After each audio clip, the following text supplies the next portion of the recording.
Hello दोस्तों, welcome to I UPSC. और हम शुरू करेंगे इन्वायरमेंट का। हमारा करंट अफेयर्स का टॉपिक है किगाली एग्रीमेंट। किगाली एग्रीमेंट बहुत इंपॉर्टेंट है यूपीएससी के लिए, क्योंकि ये हमारे एचएफसी जो हमारी यूज़ होती है हमारे फ्रिज में, इसको रिड्यूस करना है 85% बाय द ईयर 2045 तक हमें इसे रिड्यूस करना है सर। तो बात ये है कि इससे हो क्या रहा था प्रॉब्लम, और एसी में क्या यूज़ होता जिसकी वजह से हमारी प्रॉब्लम आ रही थी। तो सर बात ये करते हैं कि पहले सीएफसी यूज़ होता था, फ्लोरोकार्बन यूज़ होता था, और उसके बाद हमारा इसका फेज़ आया HCFC का। इसमें हाइड्रोजन को हमने ऐड कर दिया, लेकिन इसमें प्रॉब्लम ये हो रही थी कि हमारा जो CFC था ये ओजोन लेयर को डिप्लीट करता है। ओके, और ओजोन लेयर को डिप्लीट करने के कारण क्या होता है कि जो हमारे सन की रेज आती हैं उसमें यूवी लाइट्स भी आती हैं। ओके, यूवी लाइट्स जो आती हैं हमारे यहाँ, वो क्या करती है, हमारे डर्मिस के अंदर एंटर कर जाती हैं और ये हमारा स्किन कैंसर कर देती हैं। ठीक है, तो इस वजह से जो एसी में और बेसिकली कूलेंट के लिए यूज़ करते थे हम CFC को और HCFC को। ठीक है, और क्या होता था कि जो हमारा ये देखिए, ये नॉन कोरेसिव होता है और किसी चीज़ से रिएक्ट नहीं करता है। ठीक है, जो CFC और HCFC है ये एकदम ये किसी से रिएक्ट नहीं करता है, नॉन कोरेसिव होता है, जिसकी वजह से इसको हम इंसुलेटर में यूज़ करते हैं। ठीक है, इंसुलेशन के लिए यूज़ करते हैं ताकि पानी भी पड़ जाए, कुछ भी पड़ जाए तो प्रॉब्लम ना हो। लेकिन CFC को तो हमने फेज आउट कर दिया। ओके, और लेकिन अब बारी है HFC की। तो क्या सर HFC हमारे ओजोन लेयर को डिप्लीट करता है? नहीं करता है। तो क्या करता है? ये GWP करता है। GWP क्या है सर? ये है ग्लोबल वार्मिंग पोटेंशियल बहुत हाई है। ओके, तो ये क्या हो रहा था कि 197 कंट्री 7 सालों से बात कर रही थी कि सर हमें अपना टेम्परेचर 1.5 डिग्री सेंटीग्रेड पे जब लिमिट करना है तो HFC को भी कट डाउन हमें करना पड़ेगा, क्योंकि इसका ग्लोबल वार्मिंग पोटेंशियल CO2 से काफ़ी ज़्यादा हाई है। ओके, तो सर अभी क्या हुआ है कि 197 कंट्रियों ने binding emission, okay, binding commitment है कि आपको 2045 तक 85% आपको फेज आउट कर देना है HFC को। ठीक है सर, तो ये किसके अंदर आएगा? बेसिकली मॉन्ट्रियल हमारा प्रोटोकॉल है, इसके अंदर ये आएगा। ठीक है, और उसी में अमेंडमेंट हुआ है कि HFC को भी हमें क्या करना है, फेज आउट करना है। समझ आ गया? अब ओजोन लेयर आपको डिप्लीशन समझ आ गया।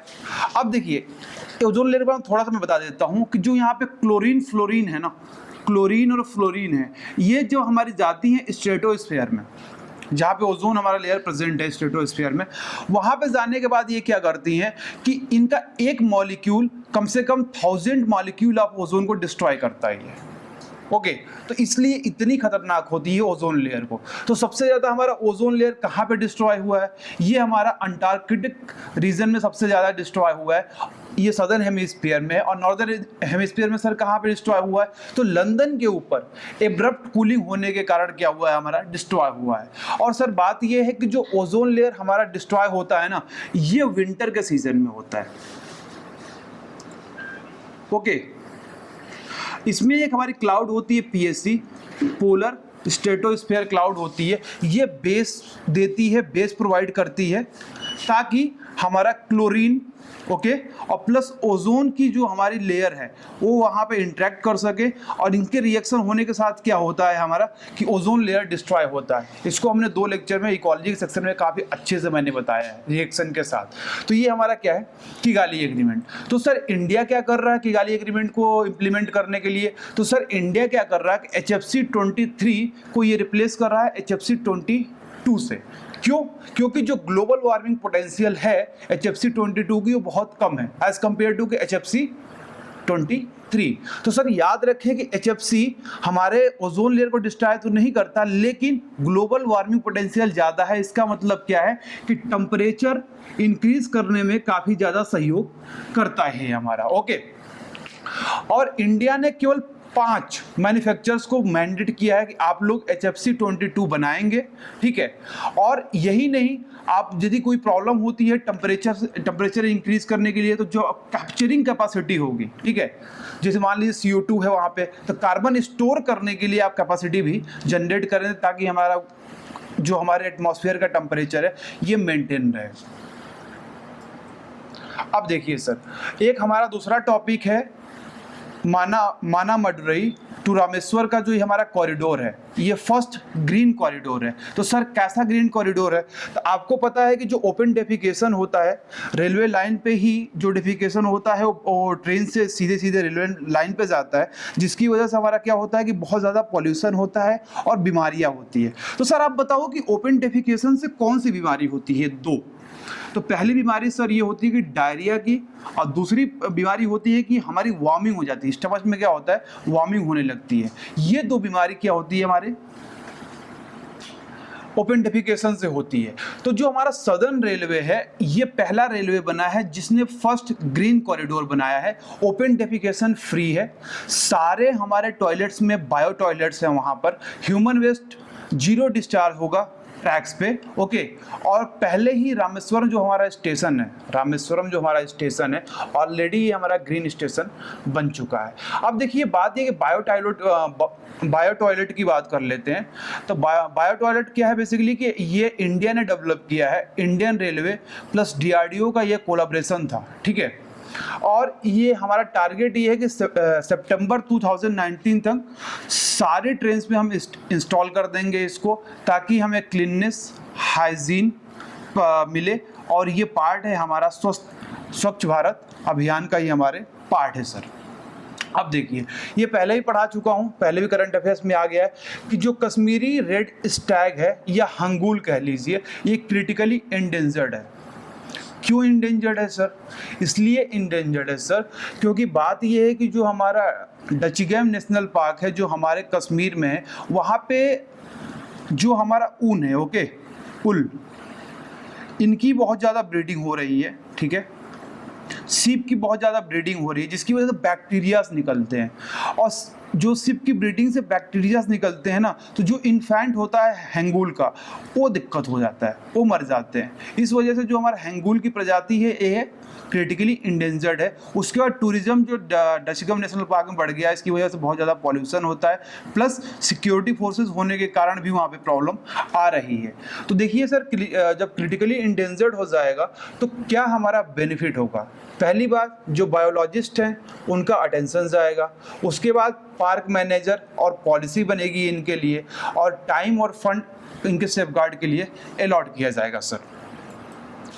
अब देखिए, अगला टॉपिक हमारा ये है कि वल्लभ भाई पटेल का क्या कंट्रीब्यूशन रहा है हमारे इंडियन पॉलिटी में इंडिया के लिए। तो सर बात ये है कि ये कांग्रेस के एक नेता थे, जो गांधी और नेहरू के साथ इन्होंने काम किया।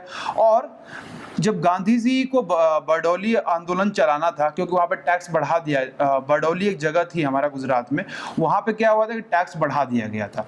टैक्स बढ़ाने की वजह से सर ये हुआ था कि वहाँ के पीजेंट्स काफ़ी मतलब कि सप्रेस महसूस कर रहे थे। तो गांधी जी के पास गए, उन्होंने बोला कि सर इन्होंने टैक्स अचानक बढ़ा दिया, हम कैसे पे करेंगे। तो गांधी जी ने बोला कि एक इंसान ऐसा होना चाहिए जो अब सब कुछ छोड़कर इस आंदोलन को आगे बढ़ाए। तो उसमें हमारे साहब आए थे, सरदार वल्लभ भाई पटेल आगे आए, ये पायनियर रहे उसमें। बरडोली आंदोलन से काफ़ी इनको ज़्यादा फेमस मिली, प्रसिद्धि मिली। उसके बाद सर इन्होंने सत्याग्रह भी किया, खेड़ा और बरडोली में इन्होंने सत्याग्रह भी किया। उसके बाद सर ये प्रेसिडेंट रहे हमारे कराची सेशन में, जहाँ पे फंडामेंटल राइट हमारा एडॉप्ट हुआ था। और यही नहीं, ये चेयरमैन भी थे हमारे माइनॉरिटी कमेटी, फंडामेंटल राइट और प्रोविंशियल को। और आपको ये पता होगा कि इन्होंने इंडियन सिविल सर्विसेज में काफ़ी ज़्यादा फेथ दिखाया, उसको इंस्टीट्यूशनलाइज किया उसको, ठीक है, इंस्टीट्यूशन में चेंज किया। पहले से इंस्टीट्यूशन में था, बाद में इसको और प्रॉपर तरीके से बनाया इन्होंने सिविल सर्वेंट में। उसके बाद इन्होंने एडमिनिस्ट्रेशन में काफ़ी ज़्यादा फेथ दिखाया। और यही नहीं, सबसे बड़ा इनका काम था पॉलिटिकल इंटीग्रेशन किया इन्होंने। 560 प्रिंसली स्टेट से ज़्यादा को इनको एक इंडिया बनाने के लिए जाना जाता है हमारे पटेल साहब को। और आपको पता होगा कि इनको आयरन मैन ऑफ इंडिया ही बोला जाता है, और इनकी स्टैचू बनाई जा रही है आयरन की, ओके। तो ये हमारा कंट्रीब्यूशन रहा है सरदार वल्लभ भाई पटेल का। अब देखिए अगला हमारा टॉपिक है कबड्डी। कबड्डी अभी ईरान की टीम को भारत की टीम ने हरा दिया है और तीसरी बार ये कंसेक्यूटिव टाइटल जो है कबड्डी में ये इंडिया टीम जीत रही है। सर तो कबड्डी क्या है, एक कॉन्टैक्ट स्पोर्ट है, ये हमारे हिंदू माइथोलॉजी में मेंशन्ड है। और यही नहीं, हमारा कबड्डी फेडरेशन 1950 में बना था। और कब एक्सपोजर मिला इसको, 1936 में बर्लिन ओलंपिक हो रहा था, तब इसको एक्सपोजर मिला। इसके बाद नंबर ऑफ प्लेयर्स जो थी टीम में थे वो 7 नंबर ऑफ प्लेयर्स होते हैं और एक 40 मिनट का हमारा गेम होता है। ठीक है, तो सर ये रहा हमारा इकोलॉजी प्लस समथिंग कुछ और मिक्स करके हमारा current affairs. Thanks for watching दोस्तों, हैव ए नाइस डे।